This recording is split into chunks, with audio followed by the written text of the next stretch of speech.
السلام عليكم ورحمة الله وبركاته. ازيكم يا حبايبي؟ عاملين ايه؟ كل سنة وانتم طيبين، كل سنة وانتم طيبين. وكحك الايد يا ولاد. بصوا دايب ازاي، مش متحمل السكينة اقطعها بيها.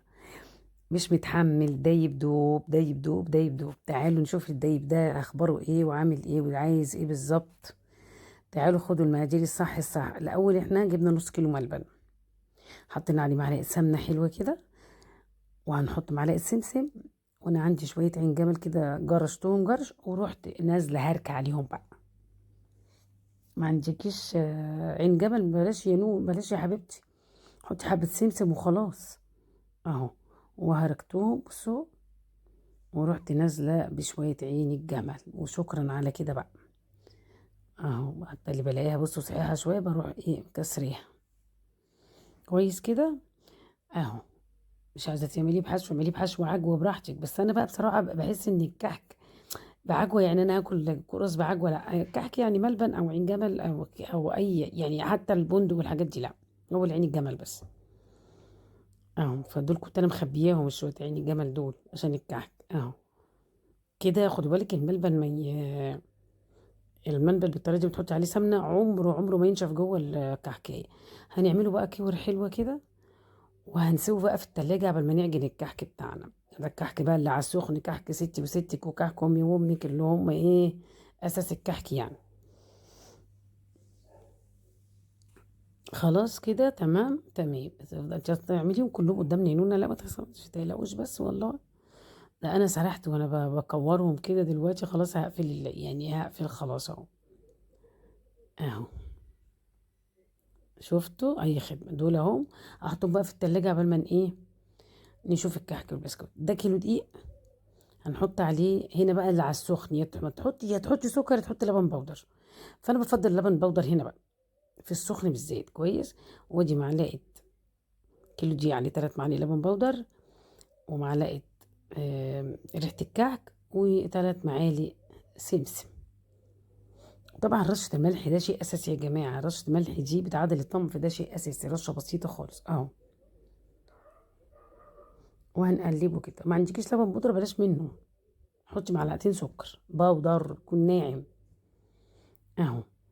هنا بقى إيه وزارة الملح. بصوا بقى، طبيعي كيلو دقيق بياخد نص كيلو سمنة، يعني 500 جرام سمنة. ف يعني في نوع، وحبة بيكنج باودر. في نوع دقيق بياخد سوائل أكتر فيطلع ناشف منك. فأنت تعملي إيه؟ أنت بتحطي 600 جرام سمنة، فخليكي في الاحتياطي. الدقيق لو طلع منك معاكس هيبقى الميزان مظبوط. بص، هو كيس الخميرة معلقة على نص كوباية مية دافية وكم معلقة سكر، وهقفلها كده واغطيها واسيبها على جنب بقى كده لغاية ما هنا كده حاليا بقى ده السمنة اهو. هنركنها بقى كده على جنب. وهاتي بقى بسم الله الرحمن الرحيم، بسم الله الرحمن الرحيم، اللهم احسن ختام، وبسم الله الرحمن الرحيم. ونزلنا بالسمنة بقى كده ما شاء الله. لو بصي بتغلي ازاي، بسباتيولا بقى او معلقه اي حاجه. بس بسم الله ما شاء الله، بسم الله الرحمن الرحيم. انا كده حاطه على كيلو دي ده، هو ده دي الضحى على فكره. حاطه 600 جرام سمنه يعني نص كيلو 100 جرام زياده اهو. هتقولي لي يا نونا ما انتي، طب انا ما عنديش ميزان. هقول لك كوبايتين المج بتاع الشاي ده، عايريها بس بشويه سايحه، عايريها وهي لسه جامده كده قبل ما تقدحيها. عايريها وحطي نص، يعني كوبايتين ونص، او 3 كوبايات سمنه بقى. لو انت عايزاه ناعم حطي 3 كوبايات. انا بصراحه بوزن بالميزان عشان ما اكدبش عليكم يعني. اهو. وبصوا كده لسه مش دي مرحله البس خالص. بصي طول ما هو مفرول كده ده مش مرحله البس، يبقى عامل زي الكريمه كده. طبعا اللي فيها دي ما شاء الله ربنا يديكوا صحه يا رب. على ايديكي كده مش اقل من ربع ساعه، تلت ساعه، تلت ساعه. بس انا كنت بعمل كده والله الاول لما دراعتي كانت بتقع. هو كيلو بس كانت دراعتي بتوجعني. دلوقتي بقى بصراحة العجال ما شاء الله ربنا يبارك فيه، يعني مش هقول لكم مريحني جدا اهو. هنفضل بقى كده اهو لغاية ما تديني المرحلة بتاعة البس. بصوا يا جماعة، الدقيق هو اللي بيقول لك العجينة الكعك ده يبقى كويس ولا وحش.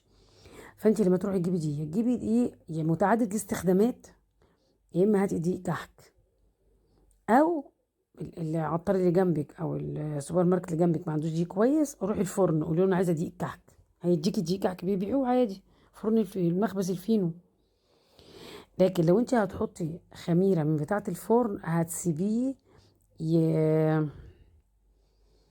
هتسيبيه يخمر نص ساعه بعد ما تعمليه وتغطيه، يعني لو الخميره العاديه. لكن الخميره الفوريه لا، يا دوبك تخلصي من هنا مع اخر صاج، بس الاول تنقشيه كله مره واحده وتاخدي الصاج الاولاني اللي انت نقشتيه هو اللي بتسويه، اوعي تسيبيه كتير لا. وكمان تخلصيه وهوب بتروحي شغاله عليه. انا كده بقلب ربما يكون في دقيق تحت ولا حاجه، يبقى كله يتقلب مع بعضه. طبعا سخن جدا، وطبيعي الجو بقى ابتدى يعني حار شويه حار شويه برد، فالسمنه سخنه بقى.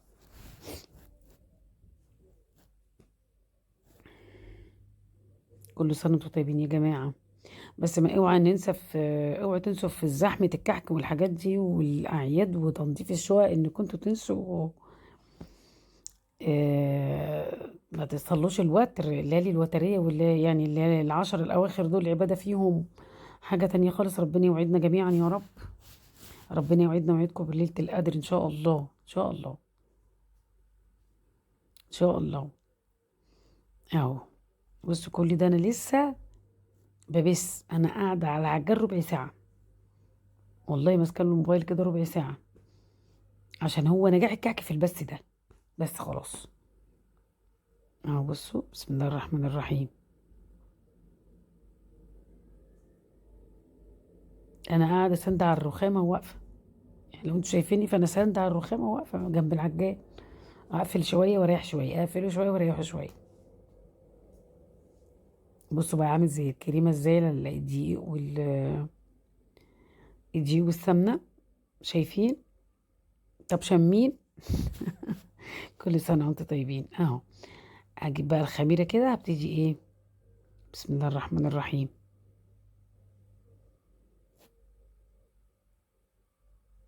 بصوا مش هين عليا اقفل، خايفه اقفل لحسن اصلي عارفين البث ده لو نقص يعني ما اديتيهوش حقه، استحاله الكحكايه تنجح، استحاله. وبعدين السمنه دي اختياري يا جماعه، كل واحد يجيب السمنه اللي على قده، بس اوعي تعمليه بزبده، لان الزبده في الكحك غير البسكوتات. الزبده في الكحك الزبده فيها سوائل، لو انت عملتيه بزبده من غير ما تقدحيها على البارد بوظ الكحك على طول. اه تعملي بالبيتي فور الزبده، تعملي الصابليه الحاجات دي زبده، بسكوتات بالزبده، انما الكحك بالزبده كده منه لنفسه ما ينفعش. بصوا انا كل ده سايباه اهو، شفتوا؟ طب ذنبني ايه وانا قاعدين جنبك والبتاع اللي على الجامد شغال كده؟ طب انا اعمل ايه، ما انا بوريكوا الطريقه اهو. ايه صحيح ده، نهار اسود، يلا يا حاجه خلصي. والله انا زهقت لكم بصراحه، يعني انا زهقت لكم بجد، بالامانه يعني.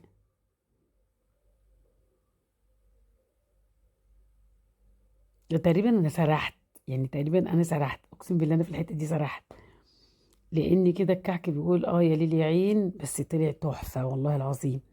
بصوا من كتر ذوبانه مش متحمل، والله ما متحمل.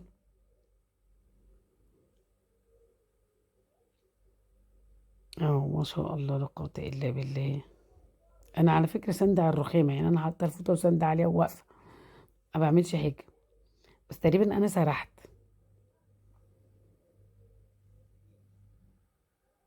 لان انا بصراحه بصلي الفجر بشتغل،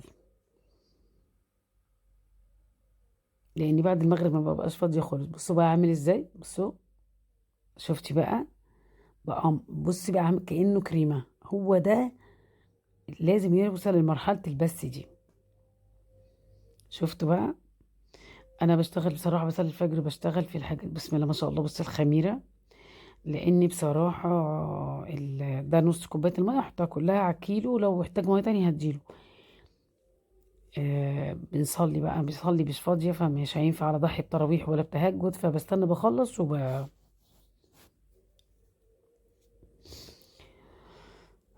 بخلص وبشتغل بقى بعد الفجر يعني كل يوم بعمل حاجة بعد الفجر. ما هو بصوا، خدوا بالكم بقى، انا هنا يا دوبك المية بس تختفي، بس اوعي اوعي تعجني. بصوا بصوا بيقطم ازاي. لو عجنتي هيطلع للعجين عرق، يطلع للدقيق عرق، والكحكه تبقى ناشفه حطب.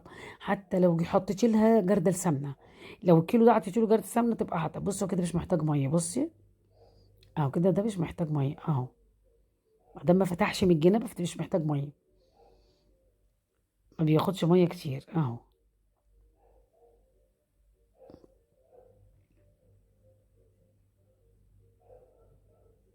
اهو بسم الله الرحمن الرحيم.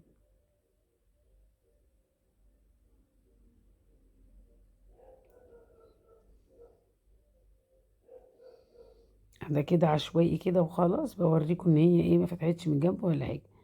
نبتدي نشكلها بقى كده.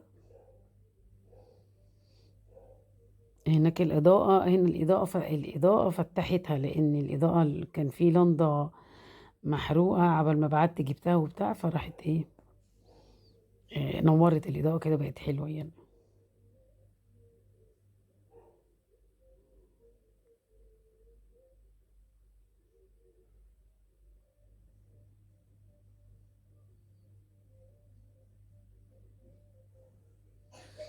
تنقشي بقى ببصامة، بأي حاجة اللي انت عايزاه يعني، أي حاجة. العجينة كانت سخنة جدا يعني، والله أنا ما عارفة أمسكها من سخونيتها، مش عارفة. فعملت كام كحكاية كده، وقعدت بقى سبتها كده هديت شوية، نار سخنة نار اهو. سبتها هديت شوية، وبعدين بصراحة كملت يعني، سبتها ما فيش 10 دقايق أقل، بس بردت لأنها كانت سايحة خالص والدنيا حر، والفرن شغال، كنا بنعمل حاجات تانية، فالمطبخ نار والله. لكن في النهاية النتيجة الحمد لله مرضية يعني. الكعك ده بالذات الواحد بيزعل عليه لو جرى له حاجة يعني. خدوا بالك ده في تسويته، مادام ده حشو هتسويه بطريقة معينة. هو درجة حرارة الفرن العادية 180، وتحطيه على الرف اللي في الوسط كويس، وخدي بالك منه ل 180 مش اقل، عشان ده اصل هو محشي من جوه ففاضي. ولو انت وطيتي عليه، لو وطيتي عليه الحشوه هتنشف. هو فاضي من جوه مش عجين من جوه، ده فيه حشو من جوه، فاحنا عشان كده يا دوبك هنعمله على درجه 180. لو انت بتوجزك مش حامي قوي خليها 200 على الرف اللي في الوسط. طب لو انت مثلا عايزه تديها لون من فوق ومن تحت، وخدت اللون من تحت في بوتاجازات كده على فكره، يا ترفعي شبكة البوتاجاز فوق شوية هتديكي لون فوق ومن تحت، يا اما تفتحي لها الشواية هبابة كده، حاجة بسيطة جدا تديكي اللون بس اهو. بصوا سخنة جدا، بصوا ما شاء الله بقى، بصوا الكحكة، بصوا بصوا بصوا عاملة ازاي، دايبة دوب دوب كده دوب. بصوا بصوا بصوا الملبن مطريش ولا اي حاجة اهو. بصوا جمالها ما شاء الله لا قوة الا بالله، الحشوة زي ما هي طرية ومفيهاش اي حاجة. امشي على الخطوات والتريكات عشان الكعك يبقى سليم منك. قلت لك ده كيلو كعك، كيلو دقيق، حاطه له 600 جرام سمنه اهو. بصي ده انا كنت حاطاه في الرف اللي في الوسط. البصمه ما بحبهاش، عملت بيها كعكتين وما كملتش بصراحه، ما بحبهاش اهو. هنا بقى انا هوريكم، بس انا بشيله في العلبه زي ما هو كده، بحط كيس كده واروح رشه. هقول لك انا، لو انت رشتيه وحطيتيه، اولا بيطرى، ثانيا السكر بيبقى غامق لان بيشرب من السمنه. فاسلم حل يعني ان انتي تعملي كده، ترش على القد. فانا رشيت على القد كده وسبتهم بقى لبعد الفطار، بقى الاولاد بقى والاطفال كلوا منهم بقى. يعني بصوا، بصي بصي والله ما مستحمل، بصي ما شاء الله قلت الا بالله. بص مش متحمل، مش متحمل يا كحك العيد يا احنا، بصي بصي مش متحمل، حلو جدا. اوعي تنسي تحطي لي لايك، ولو انت مش مشتركه في القناه اشتركي، فعلي زر الجرس عشان يوصلك كل جديد من اختراعات ماما نونا. كل سنه وانتم طيبين، بحبكم في الله، تركتكم في رعايه الله.